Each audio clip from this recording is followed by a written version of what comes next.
తదుపరి చేసేది కళ్యాణానికి సంబంధించినటువంటి ప్రధాన రథం. దీని కన్యాభరణం అంటారు.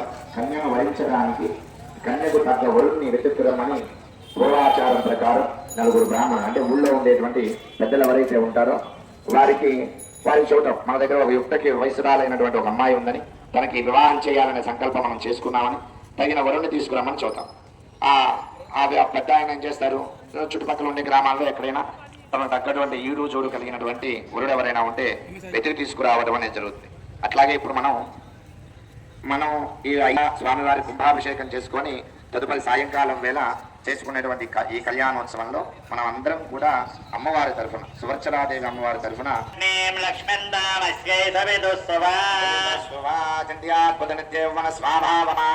లావణ్యరత్నాకరాలు కూడా చెప్పండి. భగవదర్థం కన్యా వృణీధ్వం సువర్చలార్థం ఆంజనేయం వృణీధ్వం. మీరు ఇచ్చినటువంటి దక్షిణని వేద విధులైనటువంటి నలుగురు బ్రాహ్మణులకి భగవదర్థం కన్యాం వృణీధ్వం. మా దగ్గర మన గోత్రంలో జన్మించినటువంటి కన్య ఉందయా, ఆ కన్యకు తగిన వరుణ్ణి ఎత్తుకురమ్మని ఆ బ్రాహ్మణోత్తములకి దక్షిణ ఇవ్వడం అనేది జరుగుతుంది.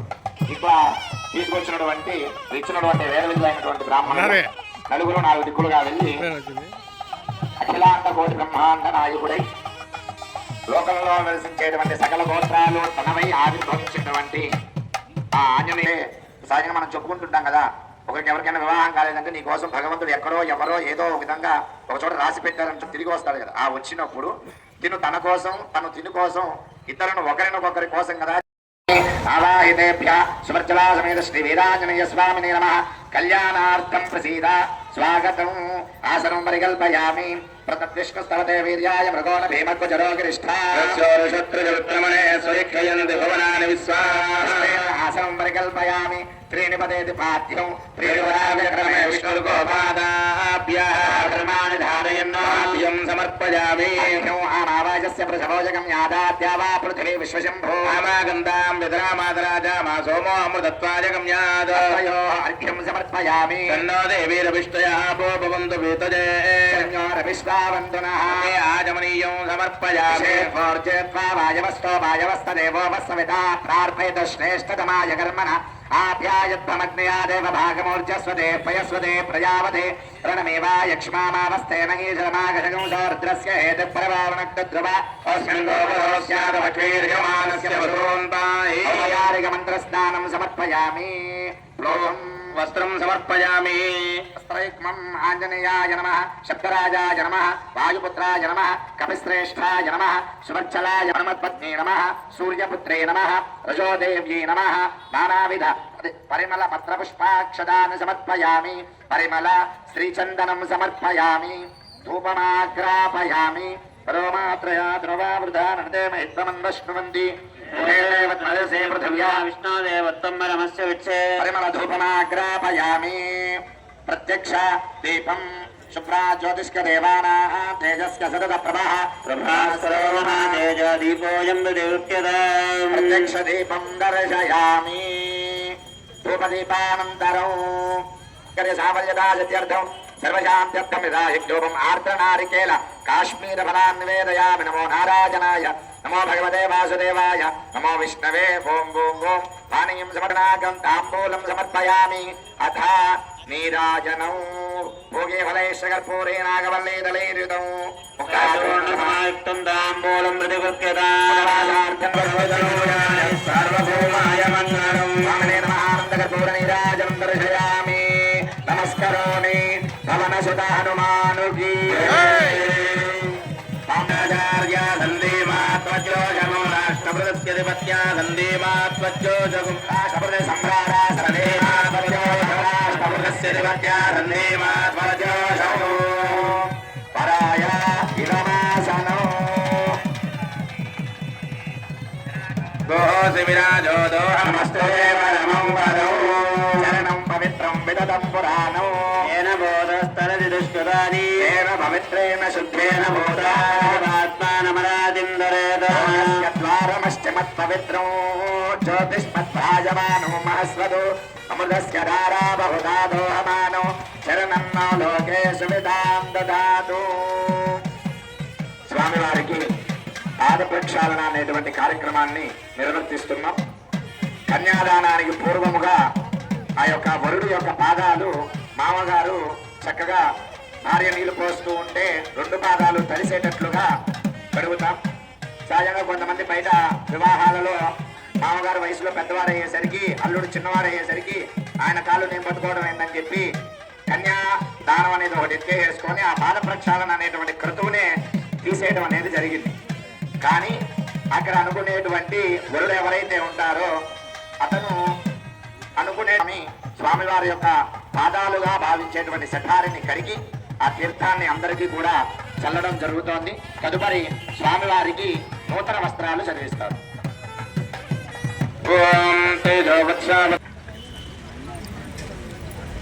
తేజోవత్సావ సవిత ప్రసవేష్వినోర్బాహుభ్యాః ఉష్ణోస్తాభ్యాం.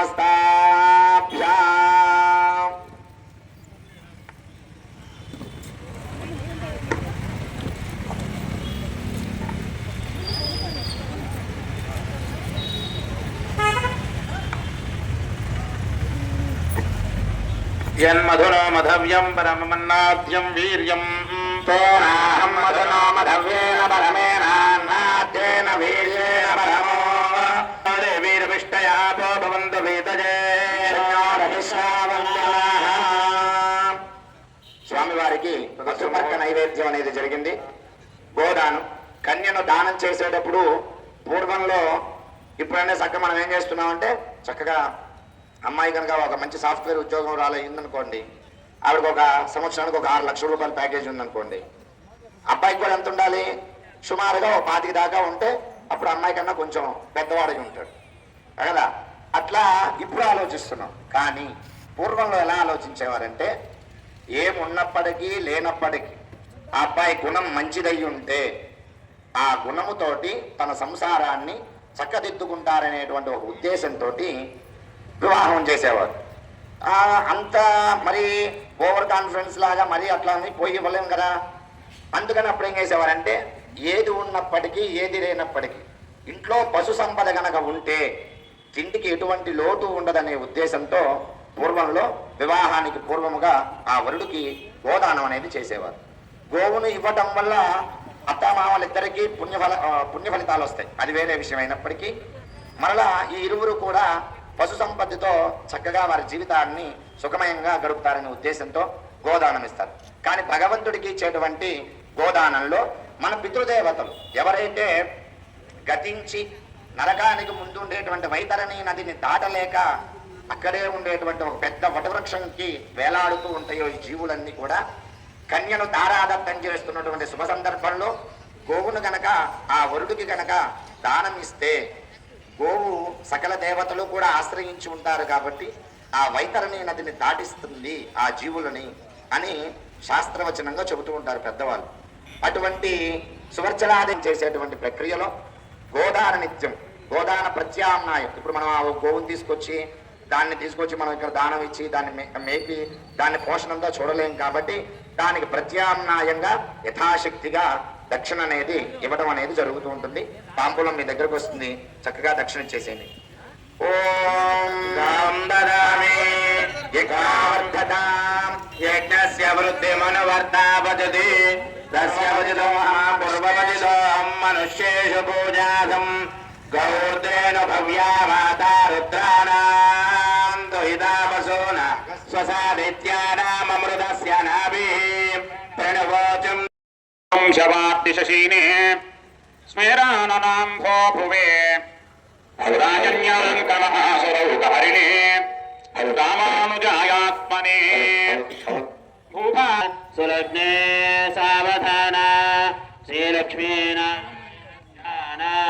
సావధాన గాధేయానుచరో నిశాచరవధూ ప్రాణాపహర్తామఖ త్రాతామౌనికలత్రశాపహరణో దండే ధనుర్భంజకః ప్రీతో మైథిలకన్యకా పరిణయా ధృత్వోపసేవీ సదా శ్రీధరవధ ప్రాణాపహర్తామఖ త్రాతామౌలికలత్రశాపహరణో తన్వేధనిమయ కళ్యాణ సన్మండపే కళ్యాణాంకసలక్షణయుతాన్ నవవధూం కళ్యాణ రూపం వరం కళ్యాణాత్మకమాజగంధర్విభః కళ్యాణ లక్ష్మీయుతః కళ్యాణే సదదం కరోత భగవాన్ శ్రీకేశమార్యార్చితః దేవో గరుడధ్వజో గణపతిర్ గంగాధరో గౌత ప్రంగజ కల్లోల వేణిరస్య మండలే గురవేణ నవమంజరీరాజస్య మహాతరంగిణీ సంగతమద్భూత మంగళ బృంగ శృంగారకస్య పారావారస్య మధ్యప్రదేశే నీహారపటీర కర్పూర ప్రభాతగస్తకాయమాన ధవలద్వీపే అమృత పరిపూరిత పరిఘావనజితే విచిత్రతోరణ ద్వార శోభిత వివిధ సౌధ విభ్రాజితే విలాసనీ సహస్ర సంఖ్యాకీర్ణ వీధి విరాజితే గోవిందా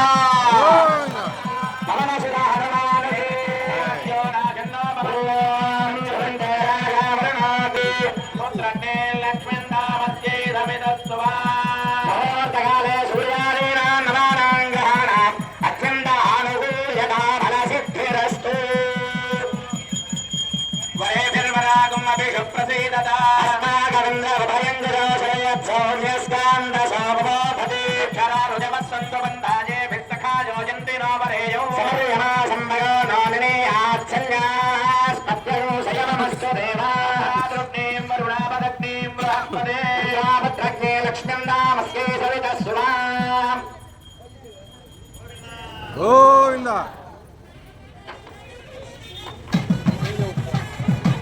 ముహూర్త సమయంలో ఇరువురి యొక్క శిరస్సున జీలకర్ర బెల్లం అనేటువంటి ద్రవ్యాన్ని కలిపి ఒక నిమిషం జీలకర్ర బెల్లాన్ని ఇరువురు కూడా బ్రహ్మదేవుడు నిర్ణయించినటువంటి ముహూర్తంలో వధూవరులు ఇరువురు కూడా మాయా అనేటువంటి ఒక తెర లాంటి మాయ ఒకటి అడ్డంగా ఉంటుంది కదా, వధూవరులు ఇద్దరు మధ్య తెల్లటి వస్త్రాన్ని ఉంచి అప్పటిదాకా శాస్త్రం నియమం ఏందయా అంటే అమ్మాయి అబ్బాయిని కానీ అబ్బాయిని అమ్మాయి కానీ ఎవరు ఒకరినొకరు చూసుకోకూడదు. పెద్దలు ఎవరైతే నిర్ణయిస్తారో వాళ్ళని అనుసరించి వివాహం చేసుకోవడం అనేటువంటిది ఉత్తమోత్తమైనటువంటి లక్షణం. అందువలన ఆ ముహూర్త సమయానికి ఆ వధూవరుల మధ్య ఆ తెరను ఒకదాన్ని అర్థం పెట్టి బ్రహ్మ ముహూర్తంలో వారిరువురికి జీలకర్ర బెల్లాన్ని అనేటువంటి మిశ్రమాన్ని ఇచ్చి ఆ మిశ్రమం ఇరువురి యొక్క శిరస్సును ధరించడం అనేది జరుగుతుంది. ఎందుకు శిరస్సునే ధరించాలి? శాస్త్రం ప్రతి విషయాన్ని కూడా చాలా కూలంకషంగాను మానవుడి యొక్క శరీరం మీద ప్రవహించేటువంటి చైతన్యం మీద చాలా ప్రభావం చేస్తుంది శాస్త్రం. ఎప్పుడు శాస్త్రం ఒక మూఢనమ్మకంగా మూడిగా వెళుతూ శరీరంలో ఉండేటువంటి లోపాలను కూడా గ్రహిస్తూ వాటినన్నిటినీ అనుసరించి ఉండేటువంటిదే శాస్త్రం. శరీరంలో ఎందుకు శిరస్సునే ధరించి ఎన్ని ఒడిదుడుకులు వచ్చినా వాటన్నిటిని ఎదుర్కొని నిలబడి జీవనాన్ని గడుపుతూ ఉంటారనమాట భార్యాభర్తలు. ఇప్పుడు మనం ఏం చేస్తున్నాం? చక్కగా జీలకర్ర బెల్లం పెట్టుకునే టయానికి తెర తీసేస్తారు పంతులు గారు, ఫోటోగ్రాఫర్ గారేమో స్వామి నన్ను చూడండి అంటారు, ఆయన చూసేస్తాం మనం కదా. కానీ అప్పుడు పంతులు గారు చెప్పాడు, పంతులు గారు ఏమైనా గంటల తరబడి చూసుకోమన్నాడు, ఒక 5 నిమిషాలు ఒకరిని చూసుకున్న తర్వాత మనకు కావాల్సిన ఫోటోలు మనం దిగచ్చు. కానీ అలా ఆ బ్రహ్మముహూర్తం అనేది ఆ తెరసెల్లా అనేటువంటిది జరిగింది. ముహూర్త సమయంలో మంత్రాలు పలికించడం అనేది జరుగుతుంది. తదుపరి కన్యాదాన కార్యక్రమంలో మహాసంకల్పం అనేటువంటి సంకల్పాన్ని గమనిస్తారు. అందరూ శ్రద్ధగా వింటూ ఉన్నారు.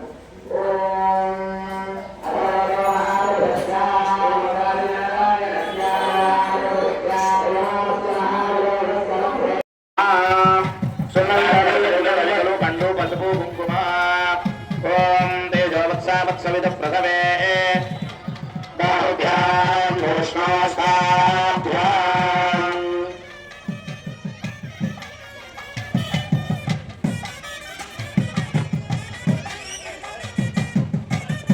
మనం ఇంట్లో ఎప్పుడైనా పూజ చేసుకుంటే ఏం చేస్తాం? చిన్న సంకల్పం చెప్పుకుంటాం. ఏమని? కృష్ణ కావేరి ఏ నదుల మధ్య అయితే ఉన్నామో ఆయా నదుల మధ్య ఏ క్షేత్రాలకి ఏ ఇటుపక్కలు ఉన్నామో అటువన్నీ కూడా చిన్న సంకల్పంలో చెప్పబడి ఉంటుంది. ఇది రోజు కూడా నిత్యంగా అర్చన చేసుకునేటువంటి ప్రక్రియలో ఉంటుంది. కానీ కన్యను దారాదత్తం చేసేటప్పుడు మహాసంకల్పం అని చెప్తారు. భూమండలానికి అంటే మనకు కనిపించే సముద్రాలు ఎన్ని ఉన్నాయి, ఈ సముద్రాలలో చక్కగా చరాచర జీవులన్నీ కూడా ఎట్లా ఏంటి అసలు ఏ లోకాల్లో ఎవరెవరు నివసిస్తారు అనేటువంటి ప్రక్రియ మొత్తం కూడా మహాసంకల్పంలో వివరించి అటువంటి మహాసంకల్పంలో చివర మనందరి చేత కూడా 4 మాటలు పలికించారు. ఏమని? మమ అనేక జన్మసు ఇహ జన్మ నిచ ఏతత్ క్షణ పర్యంతం అని చెప్పారు. ఏంటయ్యా దాని అర్థం? శరీరం ఏమో ఈ జన్మ వరకే పరిమితమై ఉంటుంది. తర్వాత ఆత్మ అనేది ఈ శరీరాన్ని వదిలిపెట్టి మరలా ఇంకొక కర్మఫలాన్ని తోడు చేసుకొని మరలా ఇంకొక జీవిలోకో లేదా మరలా మానవ రూపంలోకో లేదా మళ్ళీ ఏదో జంతువు రూపంలోకో వెళ్తుంది కదా. అట్లా వెళ్ళినటువంటి ఈ ఆత్మ మమ అనేక జన్మసు, చాలా జన్మలు ఎత్తుంటారు. అవన్నీ నాకు తెలియదు కూడా. గతంలో గతించిపోయింది తెలియదు, రేపొద్దున వచ్చేది తెలియదు, కానీ ప్రస్తుతం ఉన్నది మాత్రం తెలుస్తుంది కదా. అనేక జన్మసు ఇహ జన్మనిచ, ఆ జన్మలన్నిటితో కూడి ఇహ జన్మనిచ, ఈ జన్మలో ఏ జన్మనిచ ఏతత్ క్షణ పర్యంతం, కనురెప్ప మూసి తెరిచేటువంటి సమయంలో అది ఎంత సమయం అయితే పడుతుందో ఏతత్ క్షణ పర్యంతం. మానవుడికి 4 దశలు ఉంటాయి, ప్రతి జీవికి కూడా 4 దశలు ఉంటాయి. అందులో మానవుడికి బాల్యం, యవ్వనం, కౌమారం, వార్ధక్యం అనేటువంటి 4 దశాయం కొన్ని పదుల్లో పడిపోయి. మహా అయితే 100 సంవత్సరాలు ఉన్నారంటే తను ఎప్పుడో వెనకటి తిని శరీరాన్ని సౌష్ఠవంగా తయారు చేసుకున్నాం అంటే మానవుడే. అంటే మానవుడు ఆయుర్దాయం, అన్నగత జీవులం అయిపోయాం. ఇప్పుడు మనం ఆహారం తీసుకోకపోతే ఏమవుతుంది? పూర్వంలో ఆహారం తీసుకోకుండా చాలా మంది బాల్యం, యవ్వనం, చిన్నతనంలో కానీ యవ్వనంలో కానీ వృద్ధాప్యంలో కానీ తర్వాత వచ్చేటువంటి వార్ధక్యంలో కానీ ఈ 4 దశల్లో మానవుడు తెలుసో తెలియకో ఏదో ఒక తప్పు చేయడం అనేది సహజం.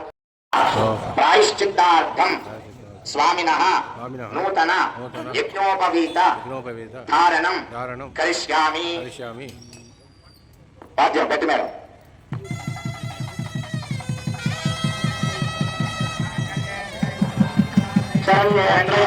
దేవి నారాయణి నమోస్తుతే జన్మత్కరే దేవీం క్షీరసాగరనందిని శతభద్రసనాసీనే భూయాంతే నిత్యమంగళం.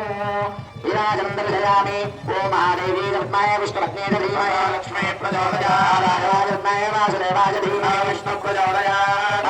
విఘ్నోపవేతదేవతాభ్యో నమః. తాంబూలాది సర్వోపచారాన్ సమర్పయామి.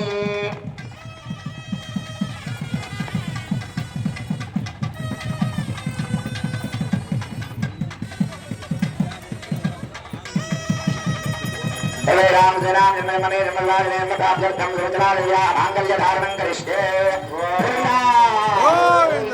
మాంగళ్యం తంతునా నేన లోకరక్షణ హేతునా కండే బధ్నామి సుభగే రక్షమాం భువనత్రయం. సంభవో వేదాంగరుద్యంత సీతా సావిత్రీ. మాంగళ్యధారణ ముహూర్త శుభ ముహూర్త అస్తు. ముహూర్తకాలే సూర్యాదీనాం నవానాం గ్రహాణాం అత్యంత ఆనుకూల్యతామయ సిద్ధిరస్తు.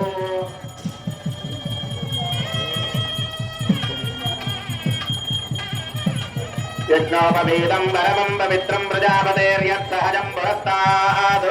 ఆయుష్యాగ్రం ప్రతిపంచ శుక్రం యజ్ఞోపవీతం ఫలమస్వదేమయే ప్రతిపంచామ్యాజుషాపత్యథా బ్రహ్మపత్యథా. యజ్ఞోపవీతం దదామి తే. ఉపవీతధారణ ముహూర్త శుభ ముహూర్త అస్తు.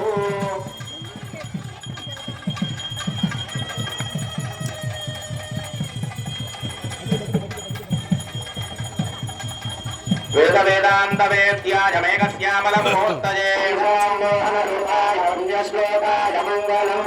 కౌసలేంద్రాయ మానీయ గుణాత్మనే. కృష్ణాయాం దశమ్యాం మందపాదరే.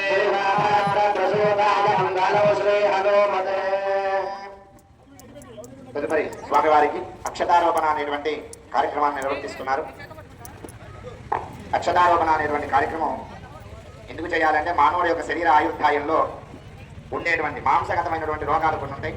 ఆ రోగాలన్నింటినీ కూడా మంత్రబోధంగా అభిమంత్రించినటువంటి అక్షతులు ఏదైతే పసుపు కొట్టిన రోజు ఆ పసుపుని తరంబరాలలో మళ్ళా కలుపుతాం మనం. అటువంటి పసుపు అక్షతులని ఇరువురు కూడా సహస్రారం నుంచి అలా జారువారి శరీరం అంతా తాగుతూ భూమి మీద కనుక పడితే ఆ మానవుడి యొక్క ఇరువురు యొక్క వధూవరుల యొక్క ఆయుర్దాయం సంపూర్ణంగా ఉంటుందనేటువంటి శాస్త్రవచనం. ఇప్పుడు మనం ఏం చేస్తున్నామంటే కొత్త పోకరులు పోయి తరంబరాలు పోసుకునేటప్పుడు అమ్మాయి వెనక్కి రావడం